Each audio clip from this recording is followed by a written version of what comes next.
You know, one of the coolest things that happened this last year, I fell in love with a film called Kinyarwanda.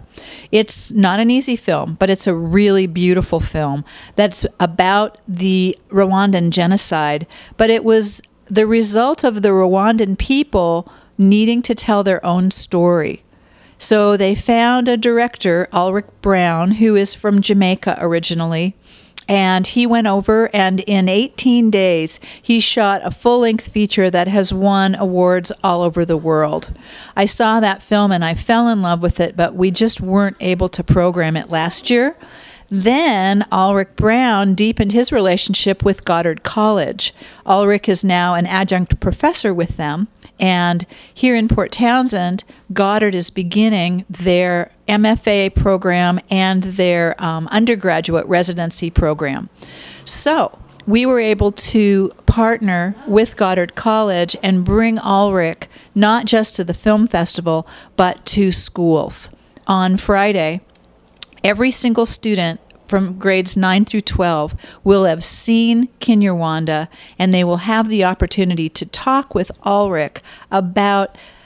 Ulrich talks to students about the fact that the genocide is the result of a very common social dynamic, bullying, and that got out of control.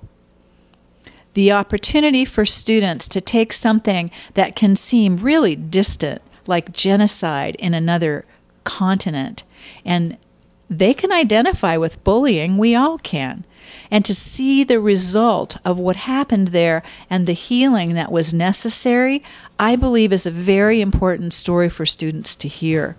But we wanted to make that more personal, so I found a young lady named Jessica Markowitz, who started at age 12 her own non-governmental organization to reach out to students in Rwanda, because at age 12, when a 12-year-old girl hears that girls can't go to school, she has a kind of outrage that no one can stop. So she got together with her friends, and they had bake sales and car washes. Then they bought sweatpants, and they wrote Richard's Rwanda on the legs, because the girl, Jessica Markowitz, had met a fellow named Richard, and he was the original storyteller for her to understand what was happening in Rwanda. Well, Jessica is 17 years old today. She'll be speaking to the students in Chimacum about the organization that she started. There are now Richard's Rwanda clubs in 7 other schools. They've helped dozens of students in Rwanda. She's taken 2 student groups to Rwanda so that they could do peer-to-peer counseling about their own lives. And, you know, teenagers can reach across geographic and cultural boundaries pretty quickly. She's a really inspiring young lady, and she won't be with us on Saturday because she's speaking to Global Washington Women and Opportunity Conference in Seattle.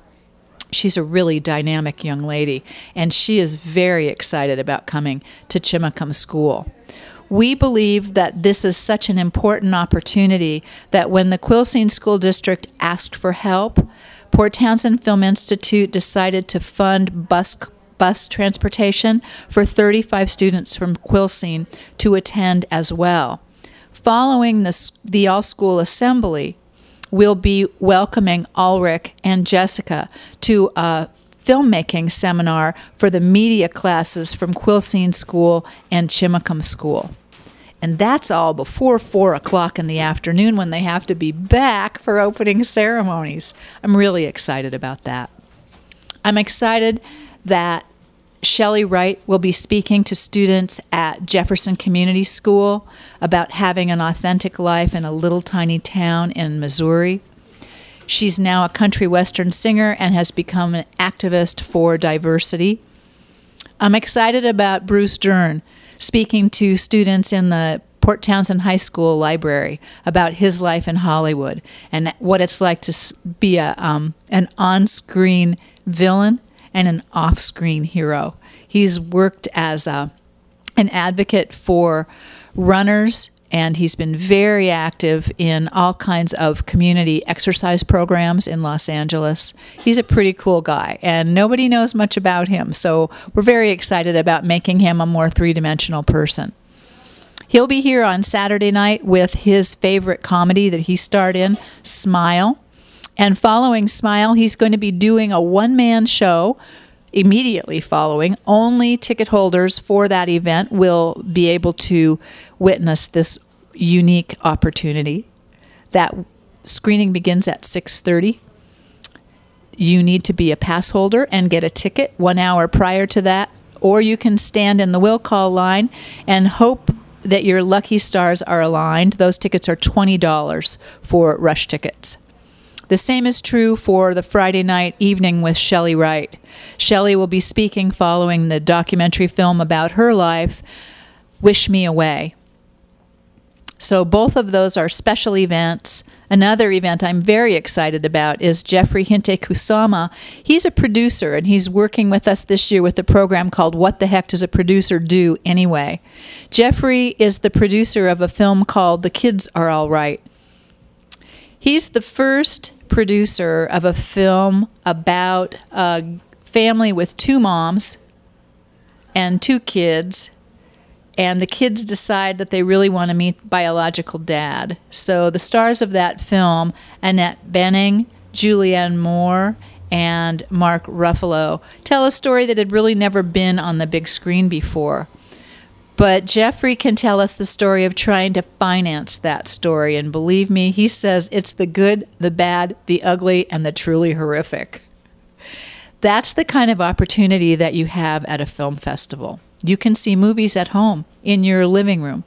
But when you come to a film festival, you stand in line with film lovers, you sit with people who share your passion, and afterward you can ask questions of the people who made the piece that you just witnessed possible. I'm very excited to be witnessing, or to welcome films that were made by local filmmakers. We have short films about the Chinese Garden, made by Valerie So, who is not a local filmmaker, but she used local talent, and she tells the story of our local Chinese immigrant population at the turn of the century. We also have a film called The Kawamotos of Lake Leland, made by Pam Roberts, about the Kawamotos who live right outside of Quilcene. We're also screening a film called Compassion Connects, made by Chimacum High School graduate Tristan Stotch, about a group of acupuncturists from Portland who chose to go to Nepal and make their services available at no charge to folk who had no health coverage at all. And it's a pretty beautiful story of compassion connecting.